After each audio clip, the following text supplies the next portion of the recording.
तो ये कम्बिनेटोरियल आइडेंटिटीज़ का पार्ट 2 है। इसमें हम लोग डिस्कस करेंगे vendor Montez and hockey stick identity. ये दोनों आइडेंटिटी इजी है। इससे क्वेश्चंस जो होते हैं थोड़े वेरिएशन होते हैं, लेकिन इसमें ज़्यादा क्वेश्चंस नहीं बन सकते। Actually this questions will be framed in such a way that it will be a sub part of some questions. ठीक है, मतलब एंड में जाके हो सकता है तुम्हें ये आइडेंटिटी लगाना पड़े किसी क्वेश्चन में। तो will see what the statement is, what the identity is, and then will directly move on to the questions बच्चों। ठीक है, सो सबसे पहला अगर हम बात करें तो वेंडर मॉन्डेस आइडेंटिटी की। So this is Vandermonde's identity. और हॉकी स्टिक आइडेंटिटी जो है वो इसी का स्पेशल पार्ट है। ठीक है, वो हम डील कर लेंगे इसमें। तो डायरेक्ट चलते हैं। क्या कहता है ये कहता है हाउ टू काउंट कॉम्बिनेशंस। ठीक है, how to count combinations when we have two distinct group of items. When we have two distinct group of items, मतलब दो अगर डिस्टिंक्ट ग्रुप है तो उसमें कैसे काउंट करेंगे। ठीक है, so it means we can say simply m plus n C K is equal to summation of r is equal to 0 to k m c r into n c k minus r. This is the meaning of it. अभी समझाता हूँ इसका मतलब क्या है। एक simple सा बात समझो। और इसको एक्सप्लेन करने के लिए, ऐसे तो मैंने प्रीवियस लेक्चर में भी इसको यूज़ करा था। हाँ, मैं बताया था इसका मतलब क्या होता है। एक सिंपल सा बात समझो। एक 25, मैं बोला था इसमें 25 आइटम्स हैं और 10 आइटम ए टाइप का है और 15 आइटम टाइप बी का है। तो एम और एन क्या हो गया, 10 और 15। उसमें से मुझे क्या करना है, इससे आर टाइप चुनने हैं। मान लो मुझे टोटल 12 आइटम्स चुनना है। मान लो इससे मुझे 8 चुनने हैं, इससे मुझे 4 चुनना है। तो इसी का तरीका बताया गया है कि हाउ टू डिस्ट्रीब्यूट दिस। ठीक है, मैं इसको सिंपल से समझाता हूँ तुम्हें कमिटी फॉर्मेशन से। अब ये कमिटी फॉर्मेशन से कैसे, मान लो दो ग्रुप ऑफ पीपल है, टू ग्रुप्स ऑफ पीपल। ठीक है, अब दो ग्रुप ऑफ पीपल में कौन कौन है, एक तरफ एम मैन है और एक तरफ एन वुमेन है। ठीक है, जैसा ग्रुप, ये ग्रुप 1 है, ये ग्रुप 2 है। अब होता क्या है, कमेटी बनाना है। ठीक है, we have to form committee. Now if we have to form committee, तो इसमें कितने मेंबर्स होने चाहिए ये भी डिसाइड होगा। तो कमेटी में मान लेते हैं कि के मेंबर्स होंगे। ठीक है, सपोज के पीपल आते हैं। ठीक है, के people from both groups, from this two groups. Simple सी बात। अब दोनों ग्रुप से मिला के पीपल होंगे। So how to choose the committee. तो क्वेश्चन ये है कि इसका मतलब क्या हो जाएगा, टोटल मेरे पास कितने लोग हैं, एम प्लस एन पीपल, मतलब मैन प्लस वुमेन दोनों, तो एम प्लस एन पीपल। ठीक है, उसमें हमको क्या करना है, choose K of them, choose K of them. ठीक है, so the number of ways, therefore the number of ways to choose is, क्या कर सकते हैं, एम प्लस एन सी के। ठीक है, डन। अब राइट साइड को देखते हैं। राइट साइड आइडेंटिटी का क्या था, it was summation M C R into N C K minus R. So M C R into N C K minus are, और आर कहाँ से कहाँ वेरी करेगा, 0 से लेके के तक। ठीक है, तो राइट साइड को अगर थोड़ा ध्यान से देखें तो इसमें क्या केसेस बन रहा है, इसमें केस बनाते हैं। केस 1, 0 मैन के वोमेन। ठीक है, तो होगा क्या, मैन 0 चूज़ करने, तो एम में से 0 चूज़ करने का तरीका इतना, और एन में से के चुनने का तरीका तो एन सी के। केस 2 की अगर बात कर लें तो एक मैन चुनते हैं, एक मैन, तो के माइनस 1 वोमेन चुनना होगा, तो एम में से एक चुनने का तरीका और एन में से के माइनस 1 चुनने का तरीका। ठीक है, तो टोटल केस ये हो गया। अच्छा, केस 3 में इसी तरह क्या होगा कि हम 2 मैन चुनेंगे, 2 मैन, और के माइनस 2 वोमेन चुनेंगे, तो एम सी 2 हो जाएगा into N C K minus 2 हो जाएगा। डन। केस 4 की बात करें तो फिर से 3 मैन चुनेंगे, के माइनस 3 वुमेन चुनेंगे, ठीक है। तो MC3 हो जाएगा इंटू NC के माइनस 3 हो जाएगा, डन। तो ये मल्टीप्लाई हो गया। Similarly this will and this will go on and so on, ठीक है, ये चलता रहे। तो लास्ट केस मान लेते हैं ऐसा है, केस K+1 वाला। पहले कहाँ से शुरू हुआ था, 0 से, फिर 1 आया, तो लास्ट में K+1। K+1 का मतलब क्या है, पहले याद करो कितने मैन चुने थे, 0, फिर 1, तो लास्ट में कितने चुनेंगे, K मैन एंड 0 वुमेन। तो इसमें कितना हो जाएगा, MC K इंटू NC0, यही होगा। सो बेसिकली टोटल क्या हो गया। सो देयरफॉर एडिशन अगर करें, सारे केसेस का एडिशन होगा, तो MC0 into NCK plus MC1 into NCK minus 1, और ये चलता रहे, कहाँ तक चलेगा, तो MCK इंटू NC0 यहाँ तक चलेगा। So this case will go on, done. तो इसी को तो बोलेंगे therefore this is equal to K is equal to 0 से लेके not K is equal to 0, this was क्या था, R इज इक्वल टू 0 से लेके K, R is equal to 0 से लेके K MCR into NCK minus R, done. So this is the total way, ठीक है। आइडेंटिटी क्यों होल्ड कर रहा है, तो सिंपल सी बात है, सेम तरीके ही काउंट कर रहे हैं। Total number of ways to form committee of K people दोनों साइड में काउंट किया जा रहा है, इसीलिए इक्वालिटी है, ठीक है। अच्छा, तो अब इसमें कुछ सिंपल क्वेश्चंस देखते हैं, कैसे एकदम सिंपल से क्वेश्चंस बनाए जा सकते हैं। जैसे R is equal to 0 to 5 है, ठीक है, 10CR into 7C 5 minus R है, ठीक। अब ये कैसे पता चलेगा कि ये वैंडर मॉन्डेस आइडेंटिटी है, तो नीचे क्या लिखा होता है, MCR, तो M यहाँ पे 10 है, N क्या है 7, नीचे का सम कांस्टेंट आना चाहिए, तो इसका मतलब K कितना आ रहा है, 5 minus R plus R, that is equal to 5। तो सिंपल सी बात है, देयरफॉर सम कितना हो जाएगा, sum is equal to 10 plus 7 17 C5, done, that is the answer, ठीक है। नेक्स्ट, ये बात हो गया। नेक्स्ट क्वेश्चन सेज, मान लो कुछ ऐसा दिया हुआ है, suppose M K is equal to 0 से N, ठीक है, NCK का whole square. So what is it equal to, now this is a very important case, this is a very important case. इसी को एक्चुअली बोलते हैं hockey stick identity, hockey stick identity. So this is known as hockey stick identity. Now for hockey stick identity, what can we say? We can say NCK can be written as NCK into NCK, ऐसे लिख सकते हैं, और summation कहाँ से कहाँ चाहिए, K equal to 0 से N। अब एक बात है, we know that NCR is also equal to NCN minus R, ठीक है, क्यों, selection of R object is equal to rejection of N minus R objects, तो therefore this becomes equal to K is equal to 0 to N NCK into NCN minus K। अच्छा, ऐसा क्यों बनाया गया, नीचे का सम कांस्टेंट आना चाहिए बच्चों, तो that is equal to what, फिर से वही हो गया, यहाँ पे बस M इक्वल टू N है, M इक्वल टू N है, यही केस है, और तो यहाँ पे कितना हो जाएगा 2N CK K plus N minus K, that is 2NCN, हो गया, that becomes the case of 2NCN। और 2NCN का मतलब क्या है, 2NCN मतलब 2N ऑब्जेक्ट में से N ऑब्जेक्ट चुनने का तरीका, and this is known as hockey stick identity, ठीक है, यही है hockey stick identity. Hockey stick identity में क्या होता है, वैंडर मॉन्डेस में M और N डिस्टिंक्ट होते हैं, इसमें M और N का नंबर इक्वल हो जाता है, ठीक है। नेक्स्ट क्वेश्चन, यहाँ पे क्वेश्चन ऐसा है, ये भी सिंपल है, summation R is equal to 0 से 10 25CR into 15C10 minus R। सो फिर से वही है कि इसमें तो हम डायरेक्ट लिख सकते हैं, ये तो डायरेक्ट वेंडर मॉन्डेस आइडेंटिटी है, तो ऊपर 25 और 15 है, तो टोटल कितने हो गए 40, नीचे R और 10 माइनस R है, तो समेशन कितना हो जाएगा 40C10, so answer is 40C10।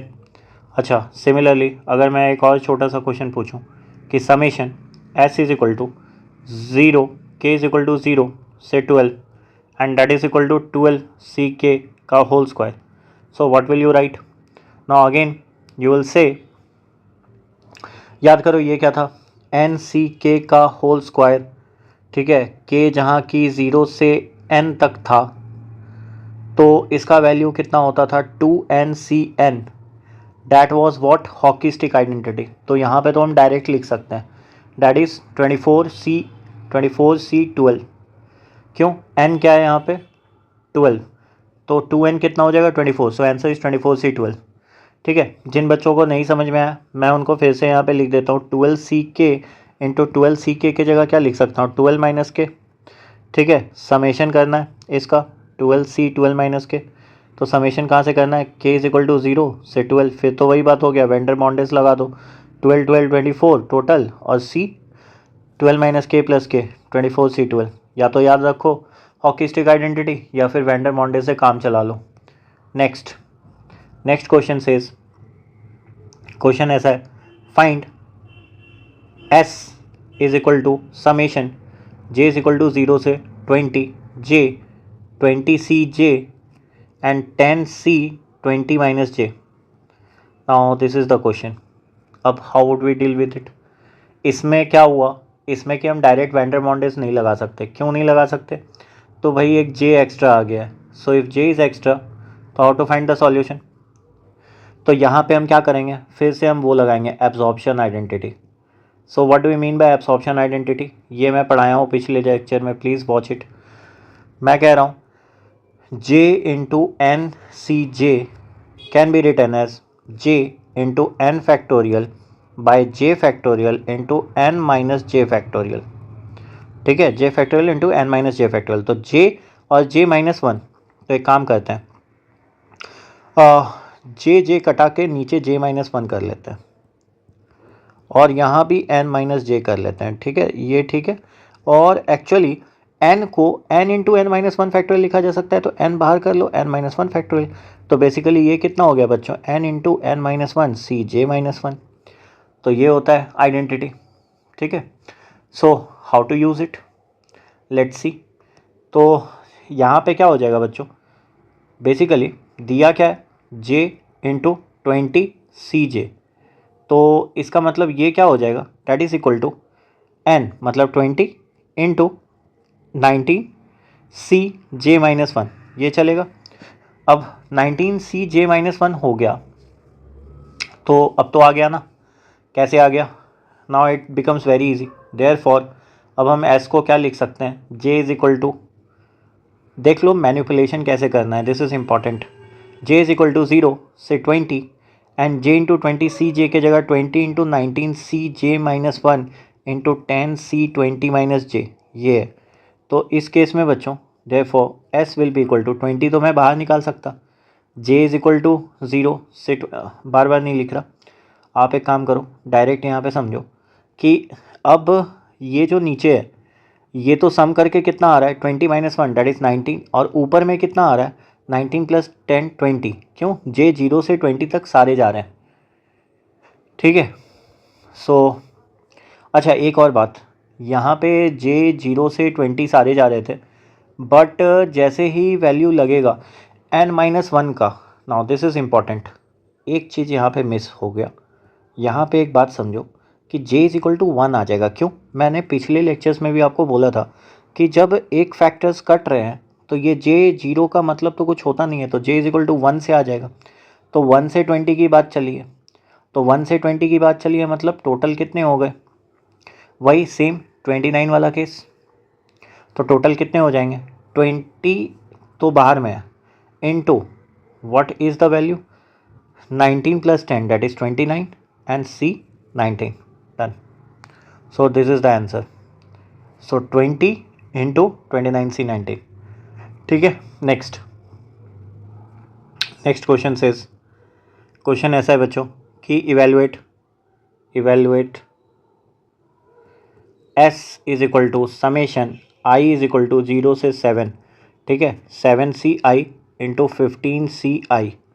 अब इसमें तो एक प्रॉब्लम है। क्या प्रॉब्लम है? ये डायरेक्ट तो नहीं है वेंडर मॉन्डेस, बट इसको बनाया जा सकता है। कैसे बना सकते हैं बच्चों? फिर से भाई s इज इक्वल टू क्या लिखेंगे, i is equal to 0 to 7 into 15CI को क्या हम ऐसे लिख सकते हैं 15C 15 - i। इससे फ़ायदा क्या हुआ, नीचे वाला i जो है वो कैंसिल हो गया। सो बेसिकली तो अब ये बन गया वेंडर मॉन्डेस, तो 7 + 15 this will B 22 and C 15 and that will be the answer summation. ठीक है, डन। नेक्स्ट क्वेश्चन सेज, ना आप इसको एक्सटेंड भी तो कर सकते हैं। कैसे? डबल सम लगाते हैं, evaluate the sum. Now the question says evaluate the sum. अब सम क्या है बच्चों? तो S is equal to double summation I is equal to 0 से 20 and J is equal to 0 से I। ठीक है, ये केस दे रखा है and here it is 10CJ into 12CI minus J into 8C 20 minus I, ऐसा दे रखा है। So how to solve it? Question है सॉल्यूशन कैसे करेंगे। डन। तो यहाँ पे 10CJ है, ठीक है। सो बेसिकली इनर सम देखते हैं। पहले तो J 0 से I तक जा रहा है, ठीक है। सो इसका मतलब पहला समेशन तो हम यहीं से देख लेंगे, J 0 से I तक जा रहा है यहाँ पे, और 10CJ है और 12CI माइनस J है। तो जब सम करेंगे तो J तो कैंसिल हो रहा है। सो ओवरऑल इसमें क्या बचेगा? दिस विल बिकम ये पूरा जो है इसको हम एस डैश बोल रहे हैं, तो S dash will be equal to 22CI। Therefore S क्या बन जाएगा? अगर ये सब्स्टिट्यूट कर देंगे तो आई कहाँ से कहाँ जाना है? 0 से 20, और इधर कितना बचा? 22CI and 8C 20 minus I। ठीक है, अब तो आ गया ना, I 0 से 20 है तो 22 + 8 कितना हो जाएगा? डेट इज़ 30, और I और plus 20 minus I, so 30C 20 and that is the answer. ठीक है, अच्छा ऐसा क्यों हो रहा है? खुद देखो, पहले 22C0 मतलब 22 मैन थे और 8 वुमेन, तो पहला सिलेक्शन क्या था? 0। मतलब यहाँ पे क्या कर सकते थे? 0 मैन चुन रहे हैं, तो उस केस में तो वैल्यूज़ लिया जा सकता है कि 22 + 8 then it will become 30C 20। ठीक है, नेक्स्ट मान लो कुछ ऐसा रह गया क्वेश्चन। अच्छा एक बात बता दूं, मैं वेंडर मॉन्डेस जो आइडेंटिटी बताया वो मैं जानबूझ के उसको एनालॉजी लिया था कमिटी के साथ। ठीक है, तो ऐसा नहीं है कि जब वैल्यू नेगेटिव हो जाए तो हम केसेस नहीं ले सकते। What does this mean? इसका मतलब ऐसा है कि अगर आप यहाँ पे कुछ केस ऐसा लोगे, मान लो सपोज़ मैं तुमसे ये कह रहा हूँ कि जैसे k इज इक्वल टू 0 से n है और RCK है, SCN माइनस k है, तो R प्लस SCN होता है। तो बात ये है, ये तो वेंडर मॉन्डेस आइडेंटिटी है, तो S अगर -1 भी हो जाए तो क्या ये आइडेंटिटी लगेगा? बिल्कुल लगेगा। Please remember this will be true. Binomial coefficients, generalised binomial coefficients याद है? बाइनोमियल थ्योरम में पढ़ाई जाते थे for negative and fractional index, तो वो तो लगता है ना, वो तो ट्रू है। ठीक है, तो मैं एनालॉजी बता रहा हूँ कमेटी के साथ। इसका मतलब अब तुम यहाँ पे सोचना शुरू करोगे कि सर 8 आदमी थे, 8 औरत थे, तो सर ऐसा कैसे हो सकता है कि उसमें से 20 का सिलेक्शन कर लें? नहीं, ये एक जनरलाइज्ड आइडेंटिटी है binomial theorem for negative index के लिए। ठीक है, सो उस केस में ये पॉसिबल है। ठीक है, done. Now next, so next is मैंने डबल वाले वैल्यूज़ ले लिए, मैंने डबल सम दिखा दिया। अब मान लो कुछ ऐसा क्वेश्चन है, सपोज़ इसमें क्या था, हाँ डबल सम मैंने बता दिया। अब नेक्स्ट क्वेश्चन सेज सपोज़ ऐसा है, सम k इज इक्वल टू 0 से 20 that is 20CK into 30CK + 5, कुछ ऐसा दे रखा है। So how to solve this? अब कैसे कर सकते हैं इसको? तो स्टैंडर्ड फॉर्म क्या होता है? स्टैंडर्ड फॉर्म ऑफ वेंडर मॉन्डेस, यहाँ पे तो k और k + 5 है, तो ये तो डायरेक्ट लगेगा नहीं, तो इसको हम ऐसे लिख सकते हैं, k is equal to 0 summation k is equal to 0 से 20 और 20 CK तो ठीक है, 30 को कुछ और लिख लेते हैं, 30 CK को CN-K भी लिख सकते हैं, तो 30C 30 minus that is 25 - K। अब तो फॉर्मूला लग सकता है, कैसे? सो 30 + 20 कितना हो गया 50 and C 25, so done. So this will become 50C 25, ठीक है। तो ये तरीका है। अब मान लो फिर ऐसा है, नेक्स्ट क्वेश्चन क्वेश्चन है, मान लो k = 0 से 15 और k 15CK × 20C 10 - K। ना ये क्वेश्चन तो ऐसा मैं करा दिया, क्या हो जाएगा? हमें पता है k × n/CK can be written as n × n-1 CK-1। तो बेसिकली इसके लिए तो हम डायरेक्ट वैल्यूज पुट कर देंगे, तो यहाँ पे क्या हो जाएगा, 15 बाहर निकाल लेंगे, 15 इंटू क्या हो जाएगा n-1, तो 14 CK-1, अब तो ऐड होके कट जाएगा। सो बेसिकली सॉल्यूशन तो मैं यहाँ लिख ही दिया हूँ। सम कैसा रहेगा? Sum will be equal to k = 0 से 15 n मतलब 15 into 14 CK-1 into 20 C 10 - K। So basically this will be equal to summation k = 0 से 15 हटा दो, 15 बाहर कर दो, तो डायरेक्ट वैल्यू लिखते हैं।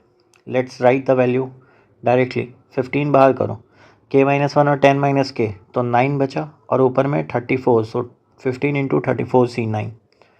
So answer is 15 into 34 C9, ठीक है। अब बात यह है कि अगर अल्टरनेट साइन हो तो कैसा होगा। मान लो सम ऐसा पूछ दिया, k = 0 से 10 -1 पर power k 10CK × 15C 10 - K।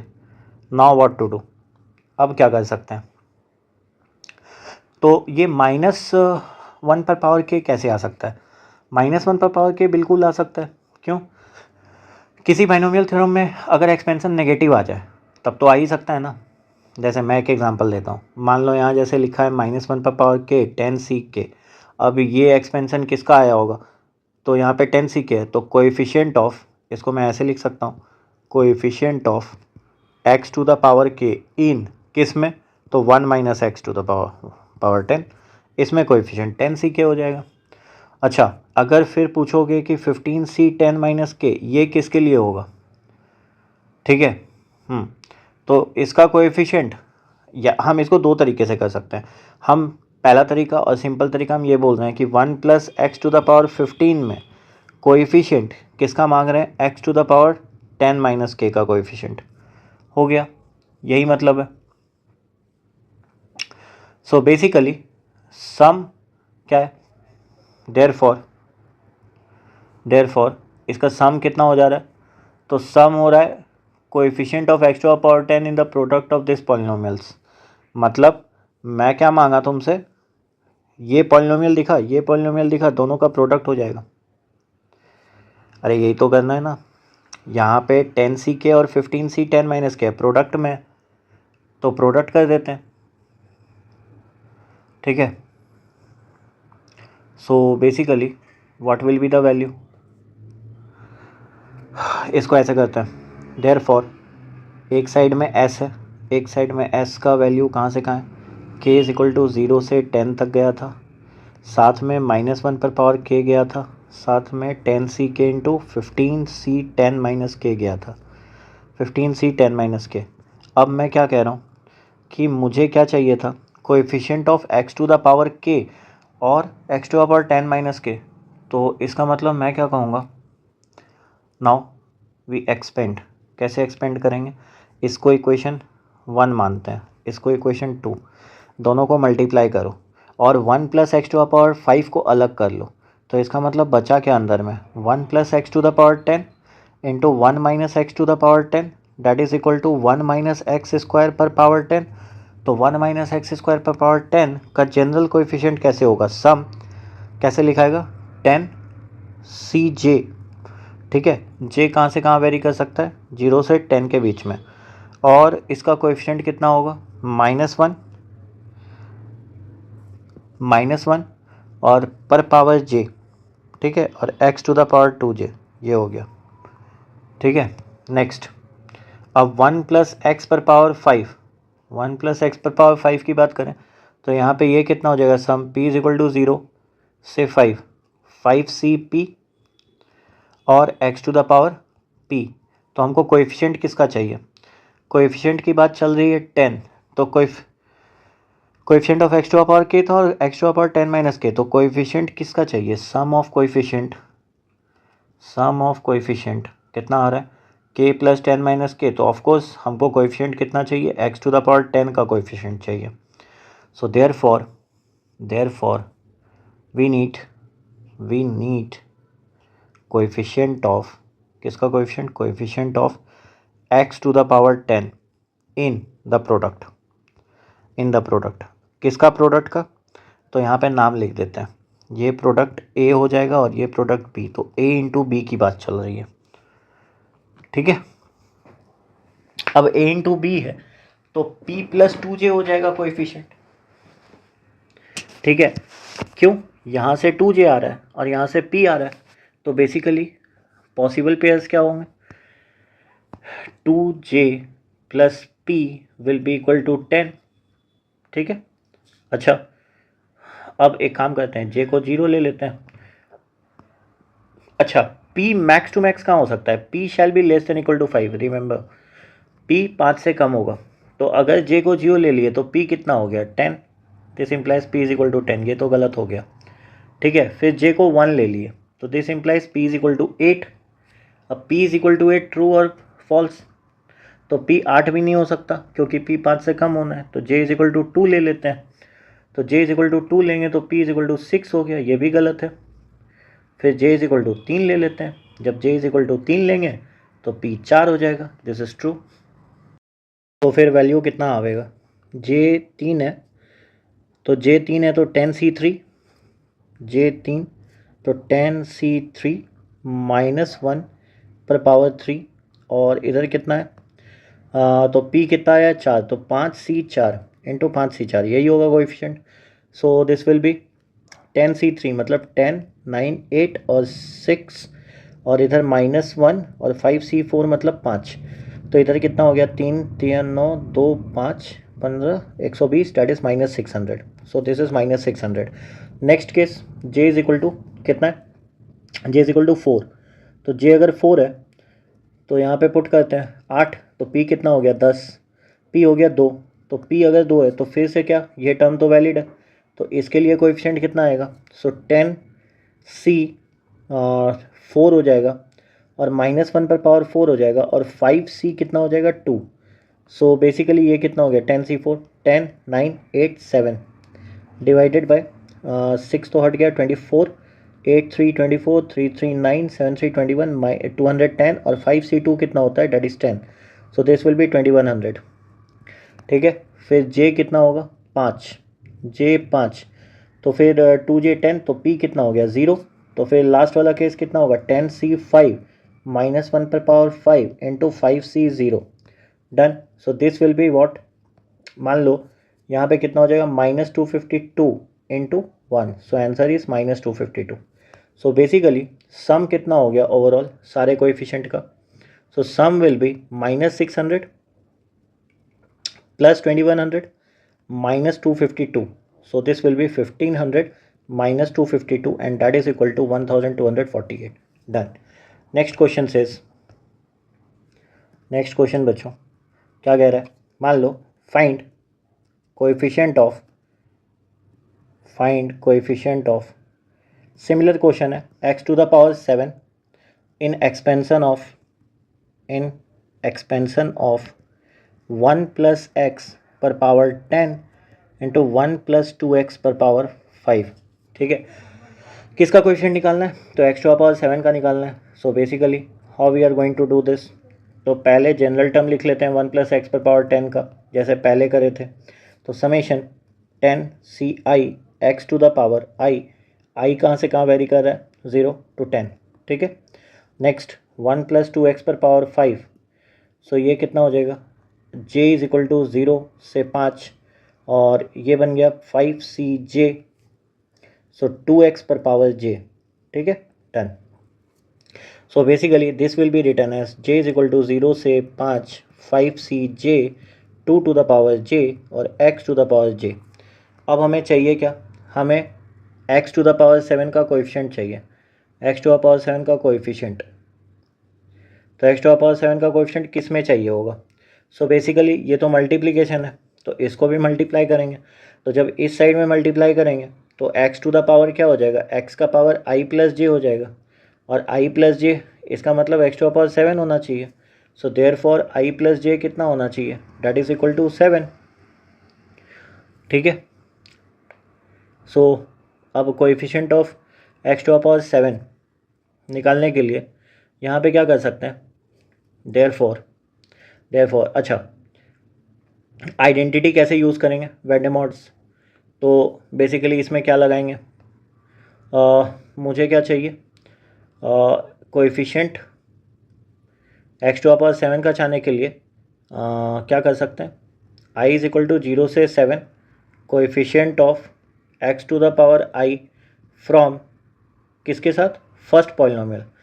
अच्छा 1 plus x to the power 10, तो फ्रॉम फर्स्ट पॉलिनोमियल से, और into coefficient of x to the power 7 minus i from second polynomial से ऐसा होना चाहिए, ठीक है। सो दोनों अगर मिल गया तो इसका मतलब क्या हो गया, therefore coefficient of x to the power 7 is equal to i is equal to 0 से 7 10ci 5c कितना हो जाएगा, 7 माइनस आई। जे के जगह पे क्या लिख दिए, जे के जगह पे क्या लिखा, जे के जगह पे लिखा 7 माइनस आई, ठीक है। अब ये हो गया, सो बेसिकली कितना वैल्यू हो जाएगा, 5c 7 माइनस आई, और 2 टू द पावर कितना हो गया, 2 टू द पावर कितना था बच्चे, जे। तो जे के जगह पे क्या लिखे हैं, 7 माइनस आई, काम खत्म। अब यही तो करना है, समेशन करना है। अच्छा एक और बात, यहाँ पे हमें ये पता है एन सी के ये 0 होता है कब, इफ़ के इज़ लेस देन 0 और के इज़ ग्रेटर देन एन, ठीक है। इस केस में 0 होगा, तो बेसिकली हम चलेंगे कहाँ से, तो पहला आई को क्या क्या रख सकते हैं, तो यहाँ पे आई कहाँ पे है, 10ci x to the power आई, सो आई प्लस जे 7 है ना, तो आई को अगर 0 रखेंगे, आई को अगर 0 रखेंगे तो 10c 0, हाँ ठीक है। सो अगर तो 5c 7 का तो कोई मतलब ही नहीं होगा, ये तो 0 हो जाएगा। फिर अगर 1 भी रखेंगे 6 कोई मतलब नहीं है, आई को 2 रखेंगे तो कुछ मतलब बनता है, तो आई को 2 रखेंगे, तो कितना हो जाएगा 10c2 और 5c5 into 2 to the power 5। So ये कितना हो गया बच्चों, 10c2 10 into 9 by 2, that is 5c5 is 1, 2 to the power 5 is 32, so this is 45 into 32। So 45 into 32 कितना हो गया, 45 two 90, 45 3 105, so this will be 9514 and 1440, done. फिर i इज इक्वल टू 3 रख लेते हैं, 10c3 इंटू 5c4 इंटू कितना हो गया 2 to the power 4, so 10c3 10 9 8 और यहाँ पे 6 हो गया, 5c4 कितना हो गया 5, 2 टू द पावर 4 कितना हो गया 16, सो बेसिकली 339 3 से 2 5 3 15 120 600 इंटू 16 दैट इज़ 9600, डन। अब i को 4 रखते हैं, तो 10c4 इंटू 5c3 इंटू 2 का cube, so this will B 10c4 मतलब 10 9 8 7 और this is 24, so 5c3, so 5c3 is 5 into 4 by 2 into 8। तो सारे का कोएफिशिएंट क्या कर रहे हैं, वेंडेमॉर्ट आइडेंटिटी लगाए थे यहाँ पे, अब सम कर रहे हैं। सो ये कितना हो गया बच्चों, 8 3 3 से 10 3 30 210 210 और इंटू 10 2100 और 2100, सो ये हो जाएगा कितना, this will B 210 into 10 into 8, तो 80 और 210 21 168 16,800। ठीक है, अब आई को 5 लेते हैं, आई इज़ 5, तो 10C5 इंटू 5C2 इंटू 2 का स्क्वायर। ठीक है, 10C5 इंटू 5C2। अच्छा, आई को 6 लेते हैं, तो 10C6 into 5C1 into 2 to the power 1। और आई को 7 लेते हैं, तो 10C7 into 5C0 into 2 to the power 0। नीचे वाला कितना हो गया, 5C0 1, ये 1, 10C7 कितना होता है 10 9 8, और नीचे कितना 6। सो 3 से 9, 3 से 2, 4 3 12, 120। अच्छा, इसके ऊपर वाला ये 2, 5C1 कितना होगा 5, 10C6 कितना होता है 10 9 8 7, और नीचे 24, फिर वही होगा 8 3 24, 3 से 210, सो दिस इज़ 2100। और ये कितना होगा 4 10, 10C5 कितना होगा, तो नीचे 5 फैक्टोरियल मतलब 120, और 10 9 8 7 6, सो बेसिकली ये 12, 6 से 2 12 4, तो 7 4 28, 280 262, 262 into 40, so this will be 262 into 4, so this will be 10,800, 10,080, this is 10,080, so 10,080 done. तो ओवरऑल सम कितना हुआ, so therefore sum is equal to 1,440, पहला था 9,600 भी, फिर 16,800,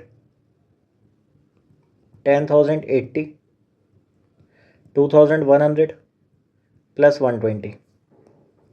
ठीक है, सबका ज़ीरो, डन। फिर 2 8 to 10, 10 18 24, 2 8 to 10, 10 10 10 14, 5 हाँ 14। ठीक है, 4 हाथ में बचा 1, 9 6 6 10 18 18 19 21, कितना हो गया बच्चों, एक बार इसे पूरा जोड़ लो, ऐसे लिख लेता हूँ 16,800 है, 10,080, ठीक है डन। और क्या है 9,600 है, और 1,440 है, साथ में 2,100 है, और 120 है, 120। कितने टर्म्स हैं 3 6, 3 6, डन। ज़ीरो आएगा, 8 4 12 1 14 आएगा, 18 19 21 22 2, और 9 6 15 16 18 18, और 20, और 2 और 4, 40,240। Answer is 40,240, done. ठीक है, नेक्स्ट क्वेश्चन सेज, क्वेश्चन है बच्चों, इवैल्यूएट।